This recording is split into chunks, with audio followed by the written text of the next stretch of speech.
60,000 views on a path to the few. Notice I'm alive. Don't stress about your sister, won't be on the floor. They miss her, she'll be coasting just like you. That's what happens when it sits in the cold. Wait. I gotta do the whole guitar part again, bro.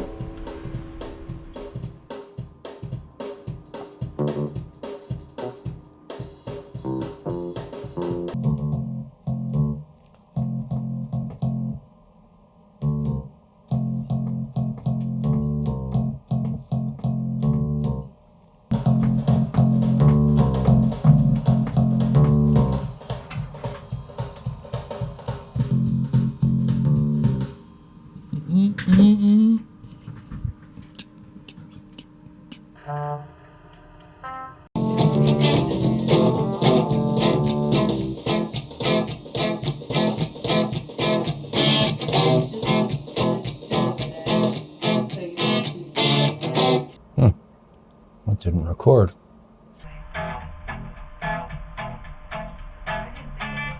Notice I'm alive.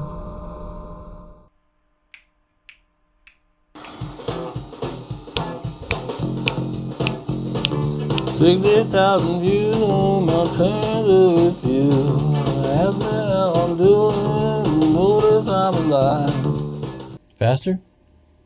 Because it's bouncing, I think, a little for you because it's mid-tempo. It's like...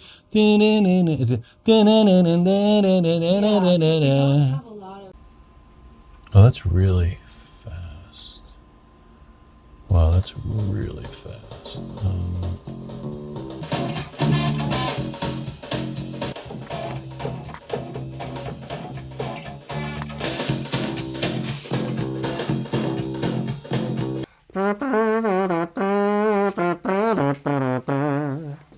Trombone. 60,000 views on my pen for refusal. Ask me how I'm doing.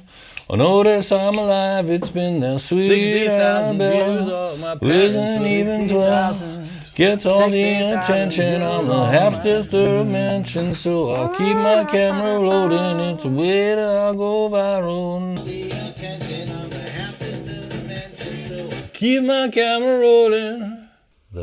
Yeah. It's kind of what I'm doing right now, which is like, oh, it sounds fine, but it's like put a harmony on it and, suddenly it lifts everything. Keep my camera rolling, it's the way that I'll go viral. Gets all the attention, I'm the half-sister dimension, so I keep my camera rolling. Have a love following, I've gotta keep that growing, gotta keep that growing, gotta keep that.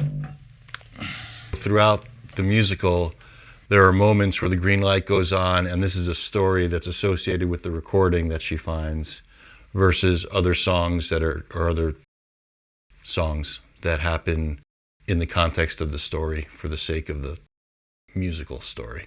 I used to sit down with a notepad and a guitar and just write a whole song. Here's the verse, here's the chorus. But in the digital age and in this project, I do a lot more of my composing with the recording environment as my tool versus a notebook and a pen. I've got lyrics down, and I have a melody kind of in my head, but I don't tend to sit down and get all the chords on the guitar and sit and write the whole structure. I tend to get the groove involved. In this project, there's also kind of character counterpoint with singing, and it's just not possible to do like as a solo approach. It's like you need the layers. I have a love following, I've gotta keep that growing, I've gotta keep that growing, gotta keep that growing. Do, double time. Also what happens is, a lot of the blocking is rhythmically, I've got this kind of rolling melody going on in my head, but I could come back and like really shape the melody more.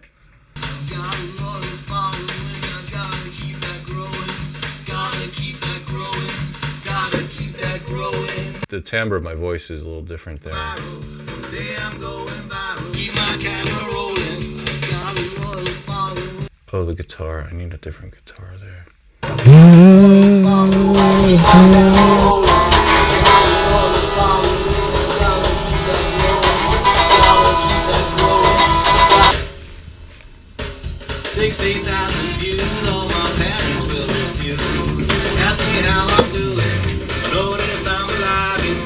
Sweet Annabelle, feeling even 12. Gets all the attention, I'm the half-sister dimension.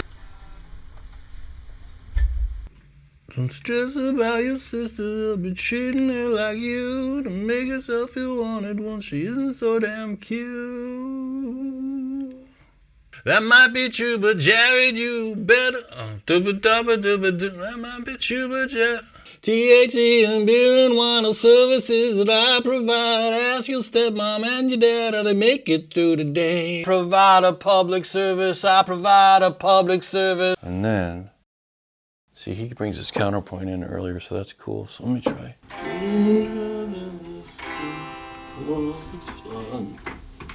No single raindrop ever thinks it caused the flood. No single raindrop ever thinks it caused the flood. You ever heard that expression? 60,000 views, all my parents will refuse. This is Caitlin. How I'm doing. Notice I'm alive, it's been sweet and girl.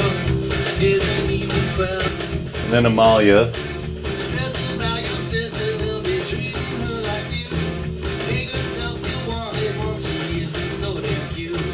And here's Jared.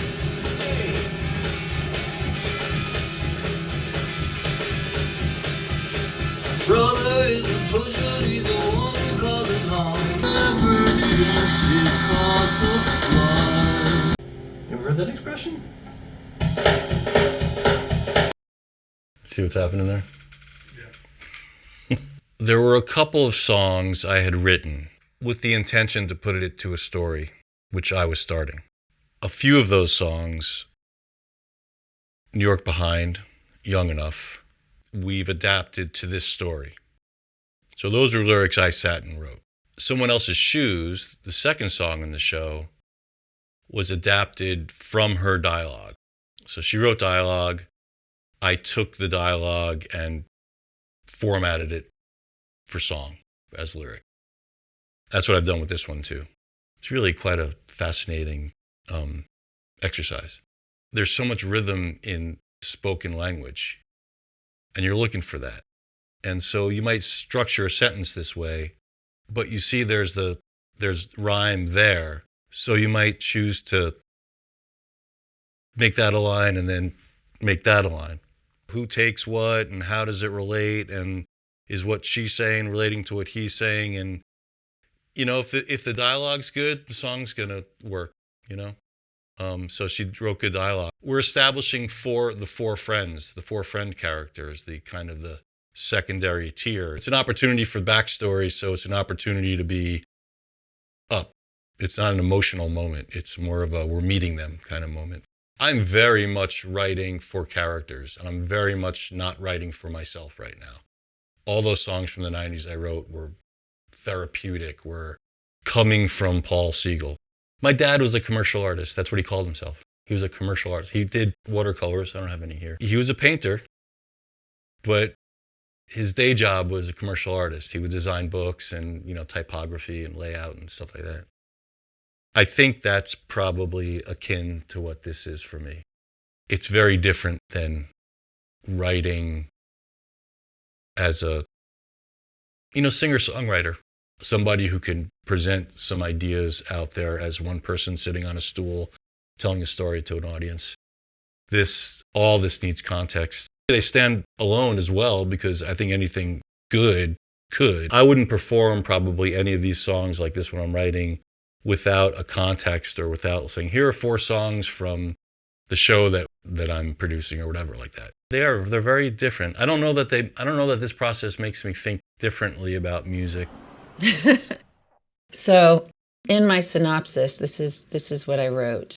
Grunge is a musical love story about family and what it means to have a second chance. This was really interesting, the song Thrift Store. So this was a moment where it needed something and I just forced myself back to the table.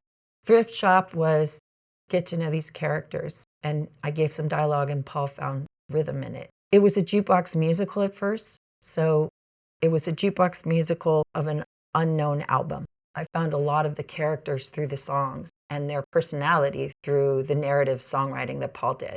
I've shifted into, let's be very clear that these are contemporary songs for an album.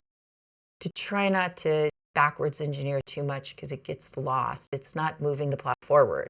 And that's what forced us to the table to co-write songs, was the feedback of like, yeah, some of it works pretty good. I mean, that's pretty tight. But the way I did it more was to say how true songwriting is. You're inspired by what's happening in the moment and you write a song based on it. Or an idea comes to you of something in the moment and writes a song. So that's sort of what happens. He tried to write and was like, but it doesn't sound like the voice of my characters. So I have to write the lyrics. So some of these songs are literally now on the album, and then the rest are more traditional musicals sung through that the song leads you through the scene. I was talking about Caitlin and her obsession with appearances and social media, and just gave a backstory that it's that her mom or her dad remarried and they had another kid. And because she was the bad one, they ended up giving more attention. So I just spit out dialogue. Caitlin's sister's name is Annabelle and she's 12. She has to get like 60,000 views for her parents to pay attention. So he'll do 60,000 views or her parents will refuse, right? That's where he got that from. Or I wrote, Caitlin can't get pissed at her parents because they'll weaponize money in some way.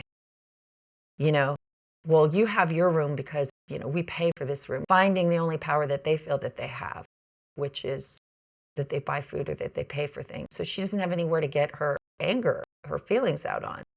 And if she's being mean to Phoebe because they were childhood friends, she's pissed and she's displacing her anger. And it feels good and cathartic. It's a generational story because what I feel like I came out of it in the long run is saying there's not knowing what to do. So they're sort of weaponizing money or mimicking things our parents had said or stuff like that. I wanted to make a point of saying we need to sit down and have the hard conversations like, why are they being mean? And not even say that we have any answers to it, but just in the process of connecting and talking about it. What bonds us isn't how comfortable we make each other feel with our nice words, but how we can fight and be really pissed. And then that makes us closer, having scary, hard conversations.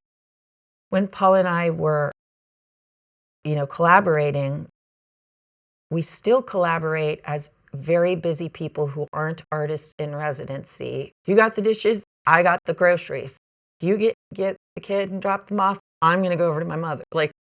It's extremely transactional, so not sexy at all. So since this is our craft and our job and our work and our project, it takes the same transactional thing. Here's this piece, go. I'm not even in the room with you. Here's this piece, go. And I think Second Chance was the first one that we sort of wrote together. And I was like, oh, I think we could do this. This is really exciting. We're starting to be able to find that we do have a musical partnership. Because at first it was always like book Leyna D'Ancona, music and lyrics Paul Siegel. And so then it became the third column of lyrics by D'Ancona and Siegel. We already have everything in the kitchen sink in here in terms of the way we're doing songs. We have to now pull it all together. In a way, when I wrote my acknowledgments, I said, to friends lost and those yet to be found, to the rebels, the dreamers, and the believers. And it's saying that you can be a broken-hearted rebel, but you're still a rebel.